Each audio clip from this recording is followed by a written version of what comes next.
Nothing is permanent, right? So impermanence is the name of the game. So in the season of your medical school, that's a season of your life. You're just had a baby, that's a season of your life.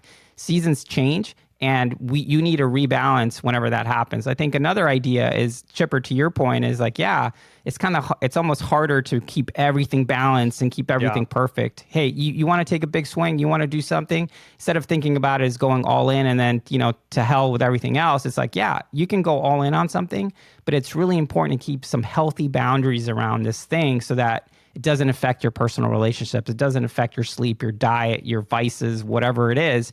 And those healthy boundaries, those are your core values. That's where you're rugged. Those are the things that don't change.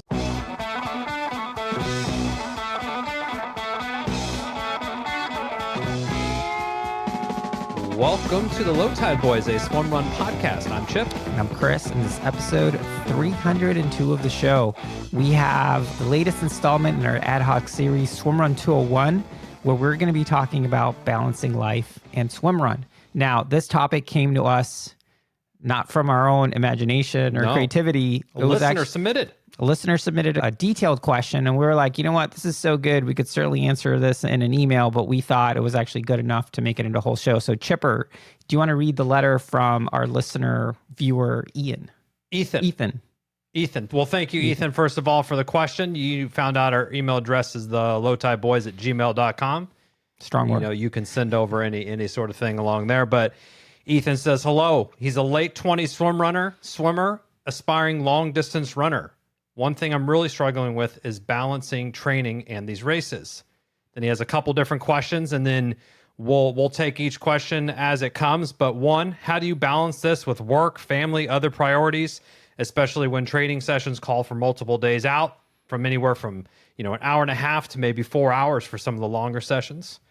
Question two, how do people meal prep, find time to cook, keep up with all the caloric needs to sustain all the training volume essentially on the day-to-day life? And then question three, how do you set expectations and sort of make up, quote, air quotes, make up for lost time when training? He provides an example. His wife ends up cleaning and taking the dog for a walk and doing Costco because he doesn't have time when he's done for long runs. So he's kind of trying to, sounds like... You're missing the spice of life by not doing your own Costco runs. Tons of samples there. Nothing's better when you're hungry after a run to go get all the cheese samples there. Anyway, he's like, I feel like you guys have been doing this stuff for a while, so there must be things that are working for you. Well, again, thanks, Ethan, for the question there. So certainly, I think we do have some ideas that we can share. And 300 episodes later, I think we probably have figured something, or at least something that works for us and our families and our situations. Exactly. So we thought, we can certainly answer these questions very specifically, but we thought it might be useful to just zoom out a little bit and think about, okay, how are we trying to do this in a way that's sustainable, that still brings us happiness, and it's in sort of quasi-balance with the things that are important to us? Yeah. So do we want to go into the mindsets first, or we want to dive into... We'll do the mindsets, and then we'll come back and actually kind of specifically answer the questions there. Yeah, so a little bit, I guess, disclaimer. So this is something that I do on my daily basis. So I have some insights that I'm going to share, and Chipper, we can just riff off of each one. So the first one is I thought it'd be helpful to just break it down in a couple mindsets. Hey, you want to do anything at a high level? I think the first thing to really think about is the idea of you should be ruggedly flexible. So you can take that as a mindset. And basically what that means is, you need to figure out what are the things that are really important to you, and that should be your values. Those are the things that aren't going to change. And then you should be flexible with everything else. So for example, for us, our values going into the sport is hey, we want to make sure we're still having fun.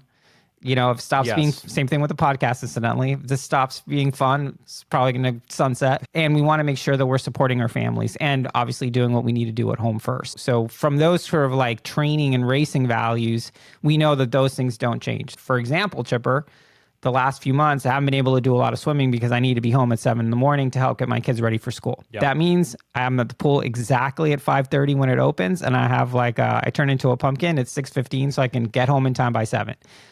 That means I can't get a lot of long swim sets. And you know what? That's fine, because the value of me being there for my family supersedes my need to feel like I need to train. Higher priority than, I want to be the most bomb-ass athlete I can, which, hey, that's banging out more yards in the pool or whatever. But that family comes first is certainly a value that I hold as well. And there's lots of different books and sort of tutorials on how to help you kind of find your values. We'll mention some of them later, but this is an exercise that I've done for myself recently as I left a job and kind of like, hey, what do I want in a new job? And finding and realigning and understanding what your values are just kind of makes all the decisions a lot easier, because you already know, hey, here's my decision. Okay, how does this decision sort of map to my values? Is this, where should I prioritize this? And then it's like an easy answer of yes or no, or what should I do for that? So certainly, yeah, on some level, it kind of brings it down to a very binary, like, is this the right thing to do, the wrong thing to do? Am I going to be pissing off my wife, or am I going to be supporting my family? You know, like sometimes it's that easy. So that's the stuff you want to be really rugged on. And then the flexible side is, hey, anything else, like, yeah, you can't get all the training in because you got things that are higher priority. It's fine. Everything's fine. Like,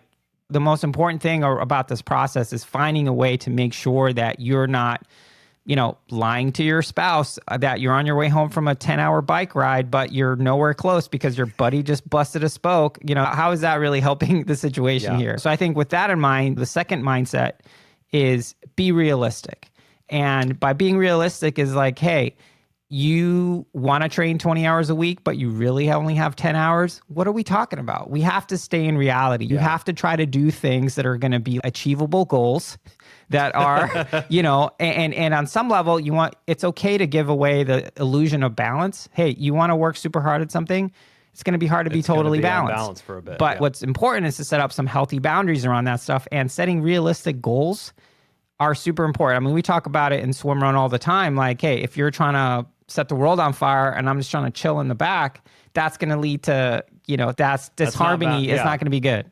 Yeah, absolutely. And kind of getting in a little bit more specifics on kind of like the how we do it. I think the be realistic piece for me personally, and I like having a coach. I've been working with Coach Liz, and this is really helpful, and having these very realistic, honest, transparent conversations. Hey, Liz, at the beginning of the year, or I'm starting a new job, or my schedule's changing, or, I have a family situation, I have to be home at a certain time. I have this many hours a week to train. Here's what it looks like on a day-to-day basis. That way you're creating the most realistic scenario for yourself that you can be successful in, because what is not going to help you be successful is like, oh, I'm doing 15, 20 hours a week of training and I'm just going to like mash that down on top of my life. It's just not, you're going to blow up in more ways than one, and it's not going to be good. You're not going to be trained up. Your relationships are going to suffer. Who knows? I think Matt Dixon of Purple Patch Fitness talks a lot about this, about a good sort of, as we kind of try to relate it to training and Swimrun, a good training plan is one that integrates really nicely in, complements your life, as you always mention. Like, this should be adding value to our life and making our lives better, and being realistic with how much time you have, what you can do with family and all those commitments. So really understanding that, writing that down and understanding, hey, I know I only have 90 minutes max on these days because I have to drive into the office to work. So don't give me a 3-hour workout, coach, type of thing. And it makes it a lot easier when you have that. And I would say, so I think that's a great example. Using Liz as an example, I think the other thing is like being realistic about your own nature. You know that you're better having someone tell you what to do. Just put it on the plan and you're going to do it. Left to your own devices, you're much less likely to follow through on it. That's 100% true. I mean, that's a great realistic point. So like understanding your nature, it's like, hey, if that's what you feel like you know that you need and you're being honest with yourself, then it's really helpful to know that. That way you're not like, again, not being realistic about your own abilities. If you know that it's helpful for you to have a training plan so you can stick with it, or even signing up for a race that you fear, we talked about this last week, that you fear, that's the type of thing that can motivate you to train for it. So it's just sort of understanding like the nature of things can be really helpful. Because then if you're fighting against your nature, like the example we used at the beginning, if you're trying to train for 20 hours a week, but realistically you have only 10 hours a week, what are you doing? You're going to fail. It's like by your own standards, it'll be impossible to be like, I'm just going to double my training. So if it's impossible, then what are we even talking about? Yeah. And this could even come to how you're planning your swimrun season or your races. Like, hey, I know we do World Series races as whenever we can, but if you got 4 to 6 hours or a little bit less on training, or you're not trying to qualify for Utsala, be realistic. Hey, do the sprint and experience. These are plenty fun times. You still get to go out Seriously. there, experience the community, but be realistic. Are you going to be able to perform how you want with, 4 hours a week of training? And you're like, oh, I want to qualify, I want to be on the podium. Well, some of these things might be kind of in conflict with each other. So yeah, take a realistic lens on it. I certainly think coaches are really helpful. And I would say I've worked with several different coaches, working with Coach Liz. A good coach will help you through some of this when you first onboard, so to speak, kind of talk with you about your schedule and that sort of stuff. This is a sign of a good coach or a good mentor or somebody that can help you along. Yeah, certainly. I think, Mario Ferroli is my like coaching consultant. You'd be the same thing. It's like, his job is to kind of hold you back, be realistic. Don't think that you can hold a pace you can't hold, and just kind of making sure that you're not making bad decisions that are ultimately going to affect your performance, again, because you're not being realistic. So I even have more on the. I think the realistic is so good because how this sort of plays out on a week-to-week basis. Hey, it's a great thing to think, oh, every week, oh, I'm going to hit my perfect training week. The pool's going to be open. Work is no problem there. Next week, I'm flying for a conference. I have no access to a pool. I have to be at the booth early. I'm doing a happy hour late at night. Hey, I communicate. I'm realistic, coach. I'm not going to be able to get my full kind of week volume of training because these are the limited availabilities I have. And just, being realistic and honest. And that's really how it kind of comes through. And, having that support system, a coach or, a teammate or whoever you're working with can really help. Yeah. I mean, there's multiple sources of accountability partners that you can reach out to. And if you're in a Swimrun partnership, part of my job is to help you be realistic and be like, hey, Chipper, I know you're not going to get all your training in next week. Everything's going to be fine. Yeah. It's Austin that's coming up. And, We're going to be fine. It's realistic. Hey, same thing. Chris, you're in the pool. He's in there earlier than me for sure. Hey, would it be great if you get 3,500 instead of 3K? Are we going to be fine? Also, sure. Totally fine. Plenty of reps in terms of being fine by what's going on. All right. Now, moving on to the third mindset. What we're calling this one is being a gracious team player. Now, that means not just with your team, with your Swimrun teammate, we're having an open channel of communication that's just a key to success and happiness in Swimrun. Certainly in your personal relationships, it's the same thing. So Swimrun takes a lot. We spend a lot of time on the road. We spend a lot of time away from our families. You know who's involved in this entire process? Our families. Not just like my family and Chipper's family, our families together. Like they get together when we're out of town to help kind of deal with childcare and just kind of like herd all the kittens together and stuff. But making sure that you're honoring that. That's why we said be a gracious team player. Like, are you showing gratitude? We certainly have had many examples where, or instances where lessons learned for sure. It's like, hey, we just did a 5-hour Swimrun practice, like a month away from Worlds. And you know what we were doing immediately after?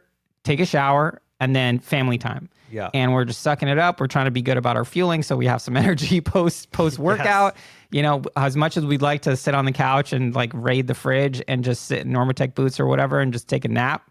That's not happening, but that's part of us trying to be a gracious team player and then giving our wives breaks, and just, giving them massage. We've sent them to spas. We've done all these things to try to honor.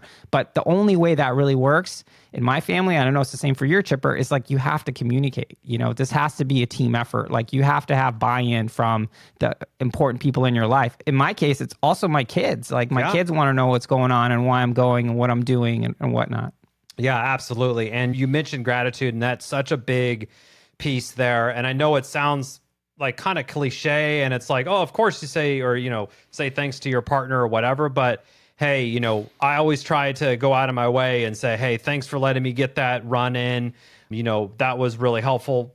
I know our wives have workout class on the weekend. So part of this about being gracious, we got to take it on. Hey, we're getting a little bit less sleep to get our ass out there when it's freaking dark as hell in the morning, because we know the wives have their workout class at a certain time and we got to be home for that trade-off and that handoff there. But, just really saying thanks to your partner and, giving them a hug and whatever, like, hey, thanks for doing that. Sometimes that takes a form of like, hey, we got you, a spa day at the local spa. We got you like a facial or your favorite little 10 pounds of Mackinac, a fudge from Mackinac Island, a magnet. Hey, here's a cool shirt from Catalina as well. Just the communication there and sort of tactically this is what I do. I have all my workouts on the calendar, and that we have a shared, my wife and I have a shared calendar for kind of just, we call it, the calendar's called the married life. And my workouts are on there, her workouts are on there, kids pick up and this and that. So we kind of know everything that's going on. And it is a constant communication. I'm like, oh, you don't have a workout. Do you want to get one in? She's like, yeah, when can I? Okay, here, I'm going to be doing my run here. It's just kind of a constant stream of communication there, and knowing, what's important to your partner. What do they like? If they like being showered with gifts, lean in that way. If they just like being able to have some alone time and sit on the couch and watch football or go get a massage, understand your partner, obviously, your life partner, and then accordingly. And what I would add to that is just don't assume it's like, oh, she knows I'm grateful or he knows I'm grateful. Just say it. Just keep constantly saying, keep checking in. Don't assume you can read anyone's mind or anyone can read yours. The best thing you can do to communicate with this stuff is to really just over communicate, just as we do during races. Every bowel movement I should know about. Whoops. I'm still a little upset about that one. But that's what makes a good partnership in swimrun, but also in life. So going back to Ethan, I think, to answer your specific questions, it's like, well, are you sure that what you're trying to do is realistic with what's happening in your life right now? Does your wife, is she fully aware of the burden that she's taken on to help facilitate this stuff? Do you need to just scale it back or choose different races or kind of work it a little bit different? Again, not knowing anything else about what's happening in your personal life, your job, your friend group, your spiritual life, anything else, it's kind of hard to say, but I would say like, it's probably a good idea to kind of zoom out, look at your values, try to figure out what's really important and what isn't, and then just index around that. And as we mentioned, be really rigid or rugged around the things that are really important, and then be really flexible about everything else. And that, we didn't invent that. That's from a book from Brad Stolber called The Practice of Groundedness, which we'll talk about again later. Yeah. And so, I guess we've kind of touched on these two things. So how are we balancing work, family, and priorities for a training session multiple days? It really is kind of understanding, hey, what's your goes and your no-goes? Can you roll into work at 10 a.m.? Awesome. Yeah. Are you hiring? Do you have a job that requires you to smell good? Yeah. And you work from home and you can just work in that shower later. Yeah, exactly. So where can you kind of find that?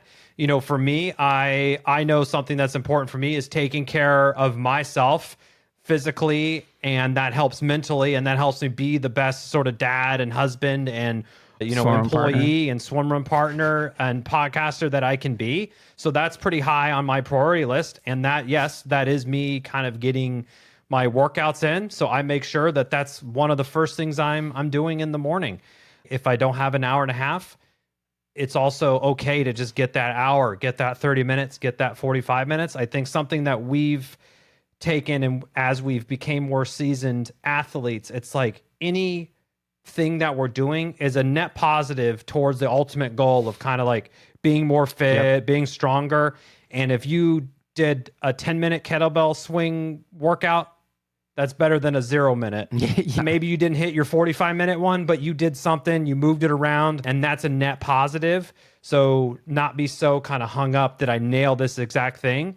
So if you're feeling kind of maybe underwater with everything that's going on, again, like you said, Chris, kind of zoom out, reassess kind of how things are going, and then maybe be realistic. Like, are you trying to do too much from a work standpoint? Or are you trying to work out too much? Or you like kind of figure it out and maybe reassess there? Yeah. So as I mentioned earlier, I do this professionally. This is my day job. I think there's 3 stories that I wanted to share that help paint the picture for a lot of this stuff that I think people would find really helpful. The first one is the parable of the 2 arrows, which is from Zen Buddhism. Essentially, what that story says, it's like, hey, life is full of suffering. There's every chance that you might get hit with an arrow, and that could be like an injury, lose your job, all sorts of stuff.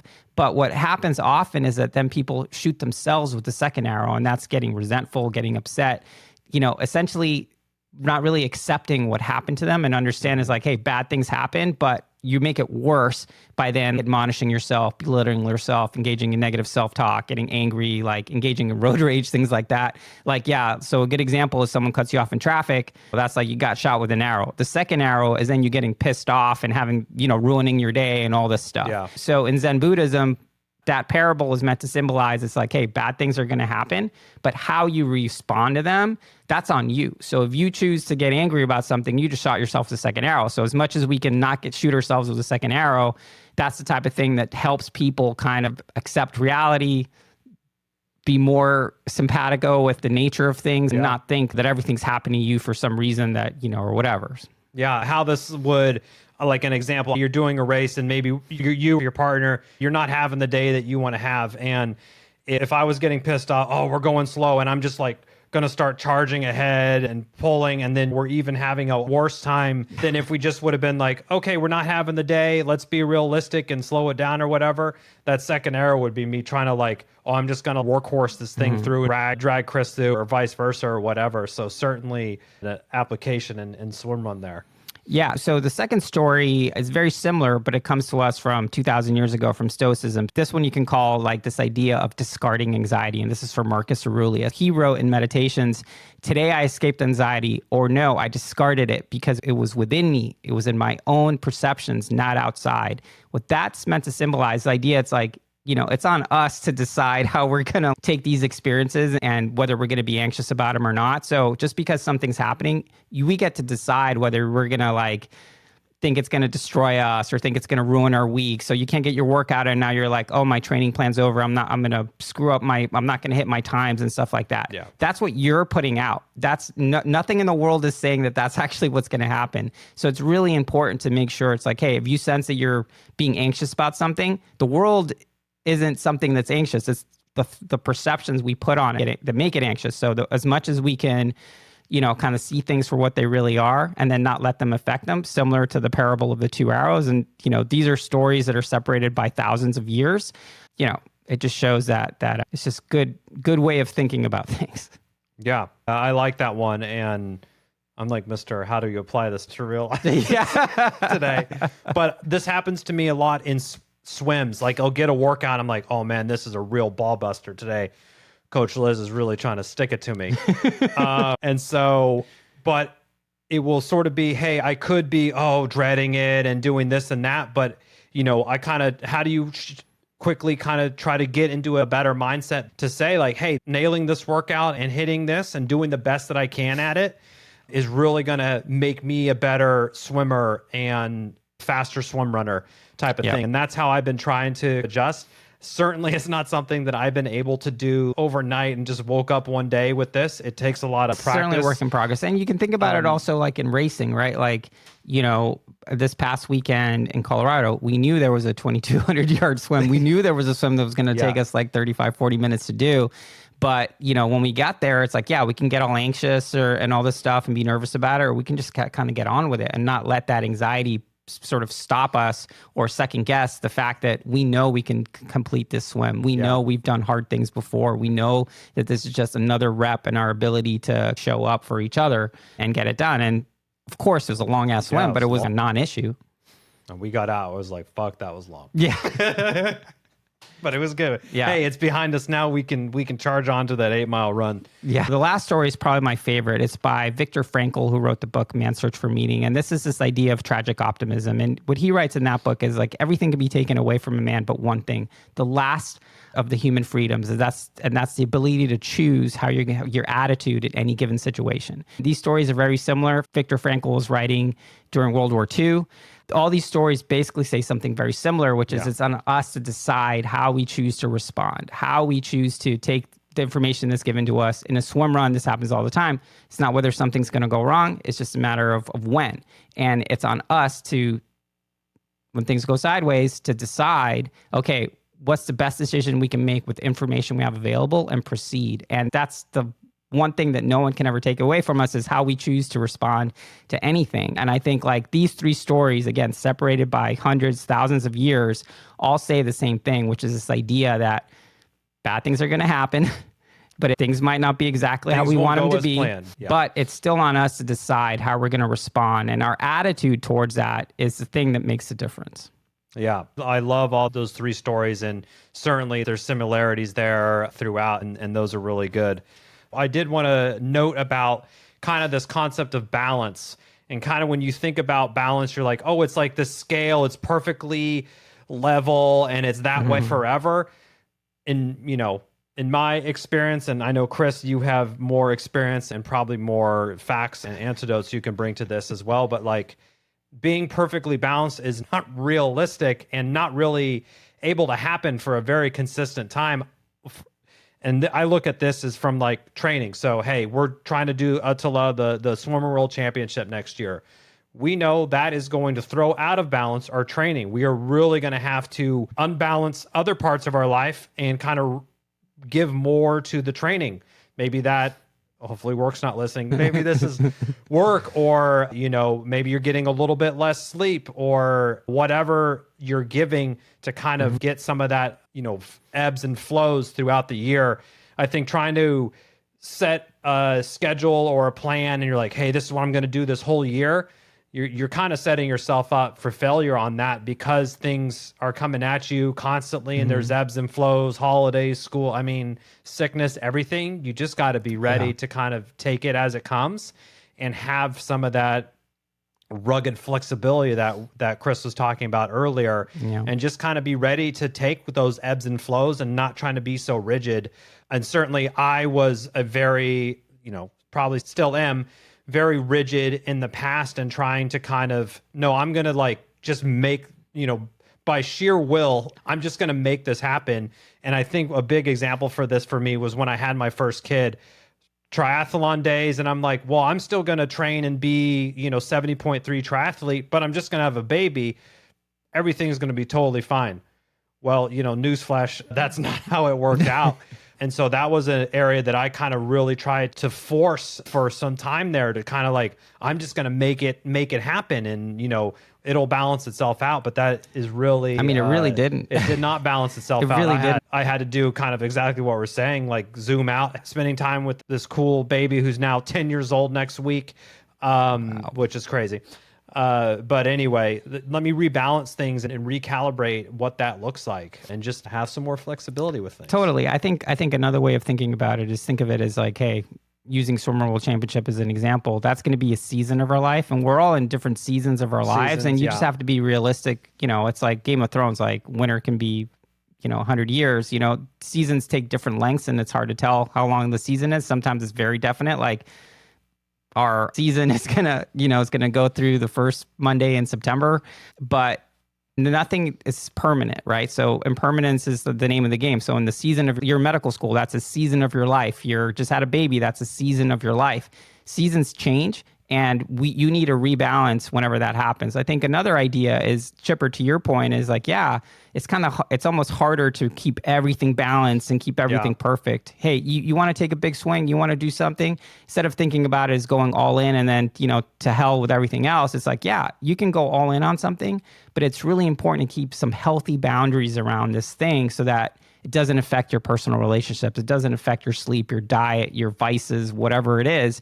And those healthy boundaries, those are your core values. That's where you're rugged. Those are the things that don't change. And then everything in the middle, that's where you can be flexible. As long as you're being true to yourself and kind of like being honest with yourself around what's realistic, that's what allows you to then, do it in a way that's going to be more sustainable for the season of life that you're in. Absolutely. Well, Ethan always also want to know how we, mostly around food, how do we get all the caloric needs? Snacks. Just tons of snacks and munchies at night. Meal prep. Certainly meal prep is helpful. Find time to cook. I think I have room to grow in terms of nutrition, but I have a couple core meals that I know I can throw together, and I usually have them in the fridge, and I like to do, hey, rice, tofu, and broccoli. And I know I can make this in 30 minutes and eat it. It's kind of a balanced meal. It has veggie, protein, carbs sort of thing. So I have a couple kind of go-to meal things that I make for myself that work for me and the time that I have allotted. And I know, Chris, you kind of do a similar thing. Yeah, for sure. As well. I eat a bag salad every day. I've had every single bag salad that's available in Northern California. And I think to that too is like one thing that, we're very lucky that we have the support of Precision Fuel and Hydration, but we make sure that we properly fuel during training. If you're paying for gels, long run could cost you like $15 in gels or whatever. But for us, it's like, hey, that allows us to make sure that we're not depleted afterwards and allows us to kind of show up. So, I don't really think about like I don't think I'm ever calorically deficient because I'm just not letting myself go there. This is a growth area for us. Yeah, That we've for come, sure. and this For is going to sure. sound like sponsor content, but honestly, the better I fuel my workouts, the less trashed I am later. So if we're doing the quick parental handoff and switch over on the weekends after a 2-hour run on the trails, if I'm hitting my, 100 grams of carbs there and fueling, and I had my sleep, and I had, kind of just, stay disciplined with that stuff, I come home and, hey, I'm tired. I worked out for 2 hours, but I'm not like, I got to get to the couch. I'm like not feeling very well. Dude, tired. I've taken gels in the shower. Just like, I just No, need, you're not. yeah, I just need like one more gel. Leave the wrappers up in the. Plus, there's the secret pro tip on that is that it helps you get gut train, which helps you rely on gel, especially for Swimrun, where gels are basically the number one nutrition source. It allows you to gut train as well, so you get the double impact of then being able to feel better. And I know we've been really good post workout. You could buy the little 20, 30 gram protein shake, pre-made ones. You could fill your own shaker bottle, scooper thing, but I have one of those, and that's part of like, hey, I'm done with my during activity fueling. Here's my kind of recovery. I need to start having my body recover. So I take this protein shake, and that way it can start kind of helping hit sort of on the way as we're kind of coming back. Probably a good place for a little bit of a disclaimer. Like, we're just a couple dudes that are figuring this out. True. We are not like, if you feel like you're actually have some caloric deficiency, you should probably talk to a nutritionist or a dietitian who can sort that out. And there's tons of them now that are specifically for endurance. So there's someone out there who can basically tell you to lay off all the kale and, kind of get some sweet potatoes in there as well. Calorie tracker is a good way to kind of understand probably where you are. If you hook your Garmin up, it'll tell you at least kind of understand like, oh, I burned 4,000 calories, I only ate 2,000. Okay, that's a big problem there. So you might want to try to work on that. But seek professional guidance if you're feeling like majorly depleted. Or at least semi-professional. Yeah, that's true. How do you set expectations and make up for time lost with training? So gives the example, the his partner is doing the chores and taking the dog and doing the shopping when he's out for the run. I think for this, the communication and something that I do with my wife and partner is like, what are things that we like doing as a couple that we both enjoy and she likes doing with me? And for us, hey, that's watching Formula One racing at night. And if there's a race, that's our fun little couple activity. Or some people, is it watching Game of Thrones? Is it going on hikes with kids? Find out what is helpful for your partner and what they like to do with you. And then, hey, like we've been saying, prioritize doing that activity to kind of make up for that. And that's probably not the way that I would try to look at it, I think.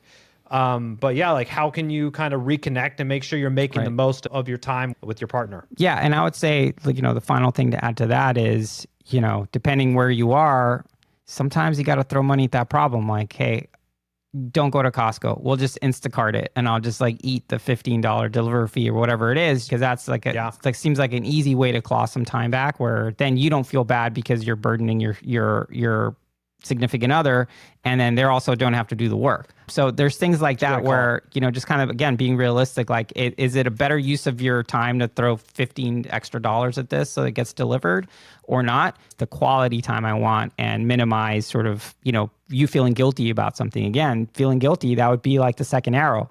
Like, you made a choice and then you're feeling guilty about it. Well, maybe make a different choice so you don't have to feel guilty.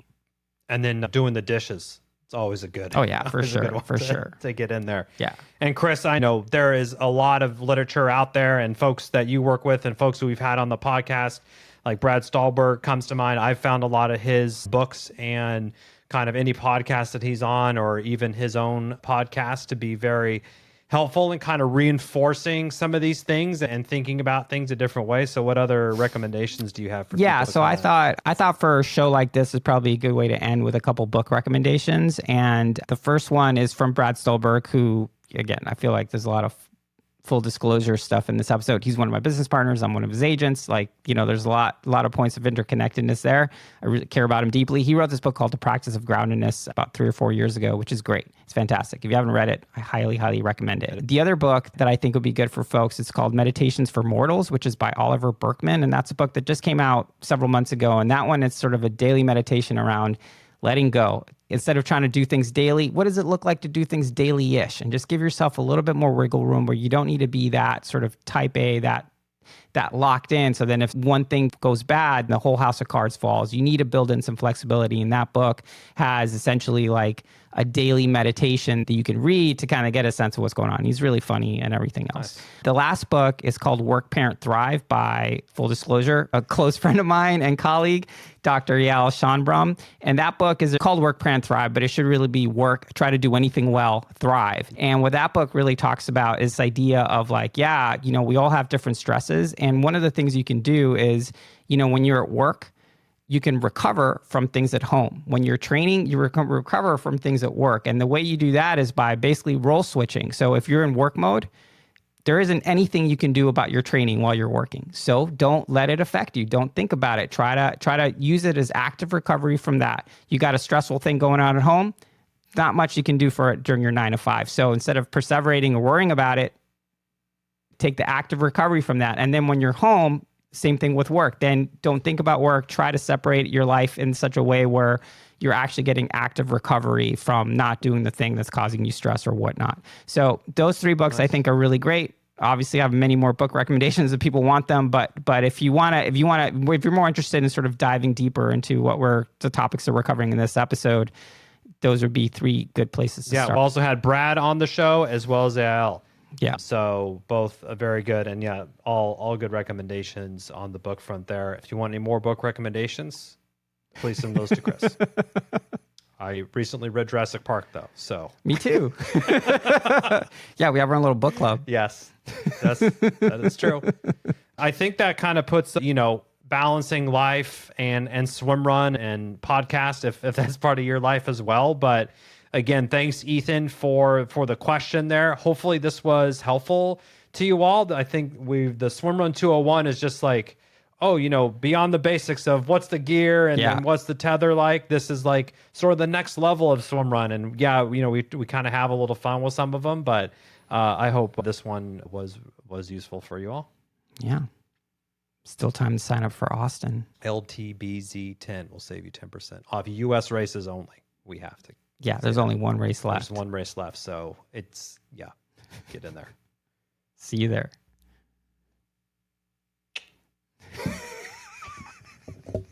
That's it for this week's episode. Thanks so much for listening to the show. Make sure to subscribe wherever you listen to podcasts and leave a rating or review, since that's the best way to help other people discover the show and the sport of swimrun.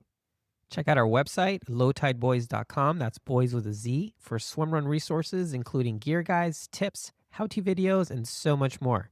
Make sure to check out our meme page at The Low Tide Boys on Instagram. If you have any questions or suggestions for the show, send us a DM or email us at lowtideboys@gmail.com. We'd like to thank Riding Easy Records for our show music, and of course our wives for their support and tolerance of our swimrun and other activities. Lots of activities. Lots of activities. Finally, you can support our efforts on Patreon. Until next time, get out there and go for a swim. Then a run. And then a swim. Then another run. Then another swim. Then run some more. Just keep going. Let's go. And then stop at some point because, And fuel. Don't forget to fuel. Gotta fuel too. Of course, yes. And